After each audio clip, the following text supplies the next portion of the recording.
आप सभी का एक बार फिर से स्वागत है अंकुर अपडेट्स यूट्यूब चैनल में। दोस्तों, आप सभी को पता है कि यूपी पुलिस का फाइनल रिजल्ट अपने फाइनल चरण पे है, यानी कि रिजल्ट का आप इंतज़ार भी कर रहे हो और भर्ती बोर्ड भी इसी तैयारी में लगा हुआ है कि जल्दी से जल्दी रिजल्ट जारी कर दिया जाए। बीच बीच में आप नोटिस भी देख रहे हो कि बैरकों का निर्माण हो रहा है या फिर बैरकों का रंग रोगन हो रहा है या फिर कहीं कुछ और खबर निकल के आ रही है। इससे ये सारी चीज़ें क्लियर हो जा रही हैं कि भर्ती बोर्ड एकदम जोरों शोर पे तैयारी कर रहा है कि जल्दी से जल्दी रिजल्ट निकाला जाए और उसके बाद ट्रेनिंग पे भेज दिया जाए। ये सारी चीज़ें चलती रहेंगी, जब तक रिजल्ट नहीं आएगा तब तक कहीं ना कहीं दिमाग में चलेगा कि कब तक फाइनल कट ऑफ आएगा और मेरा सिलेक्शन होगा या नहीं होगा। ये भी आपको पता है कि 60,244 लोगों का ही फाइनल सिलेक्शन होगा। कट ऑफ कितना जाएगा कितना नहीं, ये तो आप लोग रोज़ देख ही रहे होगे यूट्यूब पे। बाकी इतना श्योर है कि जितना आप उम्मीद कर रहे हो उससे भले ही 1-2 नंबर ऊपर जाए, लेकिन जाएगा ज़रूर। और वैसे उम्मीद करो कि आपका सिलेक्शन हो जाएगा।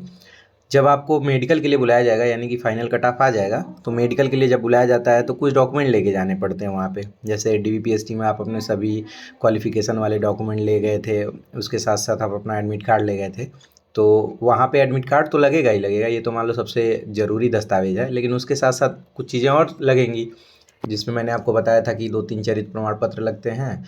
एक स्कूल वाला लगता है, अगर जब आप पास हुए थे तब का है तो ठीक है, नहीं है तो आप जाके फिर से बनवा लेना। बहुत सारे स्कूल से ये देखने को मिल रहा है कि वो कह रहे हैं कि भैया मान लो जैसे तुम 2015 में पास हो और मैं अभी कैसे बना के दूँ, तो उनको ये समझाना भैया मैं ये नहीं कह रहा हूँ कि आप इस सन का मुझे बना के दो, बस आप इसमें लिखो कि इस सन में ये मेरे यहाँ पढ़ रहे थे और पढ़ाई के दौरान उनका चरित्र उत्तम था। बस जारी करने का दिनांक डालो आज की, ये आज बना के दे रहे हैं इनको और दूसरी कॉपी है, ऐसे समझाओगे तो हो सकता है वो मान जाए। बाकी ग्राम प्रधान वाला आप बनवा ही लोगे। बहुत ज़्यादा फॉर्मेट के चक्कर में मत पड़ना, मैंने बताया था कि ग्राम प्रधान वाला उनके पैड पे बनवा लेना। और बाकी जो 2 गाँव के सम्रांत व्यक्ति वाला है वो भी लगेगा। इन सारी डॉक्यूमेंट के साथ साथ एक आपको शपथ प्रमाण पत्र लेके जाना रहेगा। उस शपथ में क्या क्या चीज़ें रहती हैं और कहाँ से बनता है ये शपथ, ठीक है। और कुछ बच्चे ऐसे भी हैं जिनको मार पीट या फिर बहुत सारे ऐसे मैटर थे, उनकी वजह से उनके ऊपर एफआईआर हो गया है और मुकदमा चल रहा है। तो कौन कौन सी धाराएं ऐसी अगर हैं तो आपके ज्वाइनिंग में दिक्कत कर सकती हैं, इन सारी चीज़ों के बारे में इस वीडियो में आपको देखने को मिलेगा। तो आप इस वीडियो को देख सकते हो अगर आपको लगता है कि आपको इस चीज़ की जानकारी चाहिए। तो पुलिस लाइन में एक मेडिकल डिपार्टमेंट होता है, जनरली वहीं पे मेडिकल कराया जाता है। जैसे जो लोग गोरखपुर के होंगे उनको पता होगा कि पुलिस लाइन के जस्ट सामने देखेंगे जहाँ पे मेडिकल होता है, तो वहाँ पे बुलाया जाएगा। तो जब वहाँ आप जाओगे, मान लो जैसे आपका कल मेडिकल है, तो एक दिन पहले ही वहीं पे चस्पा हो जाता है कि क्या क्या चीज़ें आपको लेके जानी है, ठीक है। उसका फॉर्मेट भी चस्पा हो जाता है। उसके साथ साथ भर्ती बोर्ड अपने जो उनका वेबसाइट है उस पर जारी कर देता है कि इस फॉर्मेट पे आपको बनवाना है। इसके पहले जो फॉर्मेट था वो मैं आपको अभी दिखा दूंगा। ज़रूरी नहीं कि इस बार भी वही रहे। जैसे ऐसे समझो कि मान लो किसी में 10 पॉइंट होते हैं, किसी में 12 होते हैं, किसी में 14 होते हैं, तो थोड़ा इंतज़ार कर लोगे तो ज़्यादा बेस्ट रहेगा। पहले से बनवा के रखने की ज़रूरत नहीं है, क्योंकि बहुत सारी चीज़ें इस भर्ती में बदल रही हैं। पिछली बार क्या क्या चीज़ें लगी थी ये मैं आपको दिखा देता हूँ। 10 रुपये के स्टैम्प पैड पे बनेगा। पहले जो नोट छपा रहता था वो वाला स्टैम्प पेपर आता था, अब आपको पता है ई स्टैम्प आता है। तो आप किसी भी कचहरी में तहसील पे जाओगे, उनसे कहोगे 10 रुपये का स्टैम्प पेपर चाहिए और ये शपथ पत्र आप उनको दिखा दोगे तो वो उसको बना के दे देंगे। आपको कुछ करने की ज़रूरत नहीं रहेगी। ऐसे 80-90 रुपये के आसपास लगेगा। तो चलो देखते हैं पिछली बार शपथ प्रमाण पत्र किस टाइप का बना था। तो देखो, जो पिछली बार शपथ प्रमाण पत्र था वो 14 पॉइंट का था। इन 14 पॉइंट में क्या क्या चीज़ें रहती हैं और किस तरीके से आपको बनाना रहता है ये तो मैंने आपको बता ही दिया। तो आप समझ गए होंगे कि 14 पॉइंट वाला पिछली बार लगा था, इस बार भी हो सकता है यही लगे। यही भी लगेगा तो भी भर्ती बोर्ड इसको आपको समय से उपलब्ध करा देगा, और नहीं तो मैं आपको टेलीग्राम में दे दूंगा, वहाँ पे आप जाके डाउनलोड कर सकते हो। लेकिन अभी भी मैं यही कहूँगा कि अभी बनवाने की क्या ज़रूरत है। देखो, इसमें आपका यहाँ नाम रहेगा, उम्र रहेगा, अपने पिता का नाम डालना है, कहाँ के निवासी हो, आपका पोस्ट क्या है, विकास खंड क्या है, थाना क्या है, तहसील, जिला और पिन कोड, इतना डाल देना है। ये जब आप शपथ पत्र उसको दोगे ना तो वो इसी में आपका नाम भरवा देगा और पहले वाले पेज पे ई स्टैंप निकाल देगा, दोनों को एक साथ स्टेपल कर देगा, आपका तैयार हो जाएगा, साइन मोहर करवा के दे देगा, ठीक। अब देखो, यहाँ अपना नाम डालना है। पहला ये है कि मैं उत्तर प्रदेश सरकार के पुलिस विभाग के आरक्षी नागरिक पुलिस के पद पर नियुक्ति है, जिला इतने से एक अभ्यर्थी हूँ। मतलब यहाँ पे आप अपने जिले का नाम डाल दोगे, ठीक है, और अपना अनुक्रमांक नंबर यहाँ भर दोगे। दूसरा यह कि मेरे विरुद्ध कोई आपराधिक मुकदमा आबलिक मामला मेरी जानकारी में कभी पंजीकृत नहीं हुआ है और न ही कोई पुलिस विवेचना लंबित है और न ही मेरे विरुद्ध कोई आपराधिक अभियोग न्यायालय में विचाराधीन है। अगर है तो आपको इसकी जानकारी देनी पड़ेगी। मैंने आपको क्या बताया कि अगर होगा तो आपको बताना है, छुपाना नहीं है, ये ध्यान रखिएगा। नहीं तो अगर आपके ऊपर अभियोग पंजीकृत है तो आपको उसमें बता देना रहेगा कि इस धारा के तहत मेरे ऊपर अभियोग पंजीकृत है और अभी मुकदमा का क्या कंडीशन है, यानी कि कहाँ तक पहुँचा है वो भी आपको उसमें बताना रहेगा, और अगर नहीं है तो कोई दिक्कत ही नहीं होगी। ठीक है। इसके साथ साथ अब तीसरा देखते हैं, यह कि मुझे कभी आपराधिक अभियोग में किसी सक्षम दंडित न्यायालय द्वारा सिद्धि दोष नहीं किया गया है। मतलब अगर मुकदमा दर्ज भी है और अभी तक उस पर कोई डिसीजन नहीं आया, यानी कि आपको सज़ा नहीं हुई है, तो आप इसको लिख दोगे। अगर सज़ा हुई है तो वैसे भी आपको नौकरी नहीं मिलेगी, आपको ये अच्छे से पता होना चाहिए, बस सज़ा नहीं होनी चाहिए आपको। ठीक है। बाकी अगर चौथा देखें तो यह कि मैं किसी राष्ट्र विरोधी राजनीतिक पार्टी का कभी भी सदस्य नहीं रहा, या कि मैं, मतलब ये सारी चीज़ें नॉर्मल रहेगा। अब सातवां अगर देखें, यह कि कभी आपराधिक मामले में पुलिस ने चालान नहीं किया गया है, अगर किया गया है तो आप इसमें डिटेल दे देना। ठीक है। आठवां यह कि मैं राज्य सरकार, भारत सरकार द्वारा उनकी सेवा से कभी भी बर्खास्त नहीं किया गया हूँ, ये भी बता देना। इसमें लाइन से सारी चीज़ें दी गई हैं। ठीक है। अब अगर 11वां इसमें आप देखोगे तो यहाँ मैं आपको दिखा रहा हूँ, ये बहुत इंपॉर्टेंट है। यह कि आपराधिक मामले में जो मेरे विरुद्ध पंजीकृत हुआ है या जिनमें मेरा चालान किया गया है या जो मेरे विरुद्ध विवेचनाधीन अथवा विचाराधीन अथवा दोषमुक्त किया गया, उसका निम्न विवरण निम्न है। अब इसमें देखो, जो भी आपके ऊपर मुकदमा है उसका क्या कंडीशन है, 3 इसमें नंबर दिया है, इन तीनों में आपको लगाना है। उसके साथ साथ अगर ज़रूरत पड़े तो इसको आप और लंबा बनवा सकते हो। तो जो भी रहेगा आप छिपाइएगा मत, क्योंकि अब वो समय है कि भारत के किसी कोने में भी आपके ऊपर एफआईआर दर्ज होगा तो आपके थाने से पता चल जाएगा। तो छिपाइएगा मत, अभी भी मैं यही कहूँगा।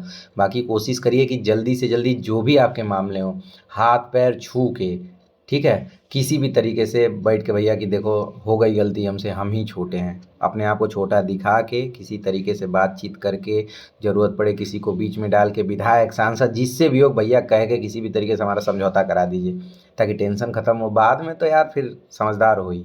ठीक है। बाकी वही है कि जिसका संगीन धाराएं हैं उनके लिए थोड़ी दिक्कत होगी, उनके लिए भी मैं अभी बताता हूँ आगे। ठीक। इसके बाद 12वां देखिए, ये सारी चीज़ें आप भर दोगे इसमें, और भरने के बाद इसमें अपना अंगूठे का निशान उशान मार के सारी चीज़ें करके वो आपको मुहर वुहर लगवा के नोटरी वोटरी करवा के सब चीज़ दे देगा। इसको लेके जाना रहेगा।